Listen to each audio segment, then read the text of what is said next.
John McTiernan's The 13th Warrior is considered one of the biggest box office failures of the 1990s.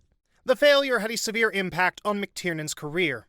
As a result, the director who once delivered hits like Predator and Die Hard was no longer offered any quality projects. That is why, at the beginning of the 2000s, he decided to direct Rollerball, which basically put an end to his career.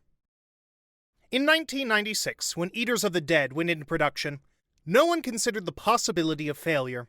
The film was led by an experienced director with several big box office hits under his belt.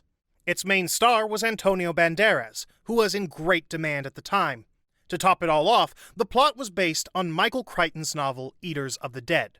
Crichton was highly regarded in Hollywood, and his novels frequently found success on the big screens. Some of his notable works included Jurassic Park, Twister, Disclosure, and Westworld. Many people believe that this advantage played a significant role in the film's failure.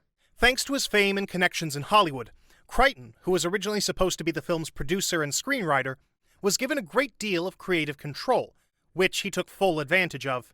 He kept interfering with the filming process, lecturing director John McTiernan on how to shoot better. According to the film crew, sometimes they even got into fights. However, the studio gave Crichton so much power that McTiernan had to give in, which irritated him. Many scenes were shot exactly as Crichton envisioned them. As a result, the first test screening of the finished product was a disaster. The studio sent the film for editing and then arranged for a second test screening. The result was the same. The audience was bored and couldn't understand what was going on. As no one cared about his opinion, director John McTiernan left after fulfilling his contract and having a major falling out with Crichton and the studio. Following that, Disney sent the project for additional filming under Michael Crichton's direction. The title was quickly changed from Eaters of the Dead to The 13th Warrior. The first thing Crichton did as director was to replace the score composed by Graham Revell, known for his work on movies such as The Crow, From Dusk Till Dawn, and Pitch Black. Crichton felt that Revell's music was too dark, and that the film needed a more pompous soundtrack. To write it, he invited Jerry Goldsmith, best known for his music for the films The Mummy and Total Recall. Crichton completely reshot the film's ending, which ultimately turned out to be its weakest point. He also replaced Susan Willis, who played Wendell Mother, with a younger actress. He felt that killing an old woman would make the main characters look bad, which he did not want. These changes increased the film's budget from $85 million to $115 million. Some sources even claim the budget was $160 million. However, according to interviews with the film's producers years after its release, reshoots did not inflate the film's budget that much. Ned Dowd, for example, claims that the production budget for The 13th Warrior was $90 million, with an additional $70 million spent on marketing. Normally, marketing expenses are not part of the production budget, but in the case of The 13th Warrior, no one treats them as a separate item for some reason. Naturally, when considering the actual figures, the film's failure seems less dramatic, and its inclusion on the list of the biggest box office bombs in Hollywood history looks questionable. The film hit theaters 2 years after its first version was presented to the studio. The movie made $62 million globally, with $33 million coming from American theaters and $29 million from international markets.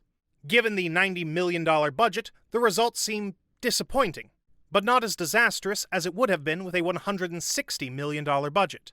The film does not give the impression that it cost $160 million to make, but as everyone knows, this happens quite often.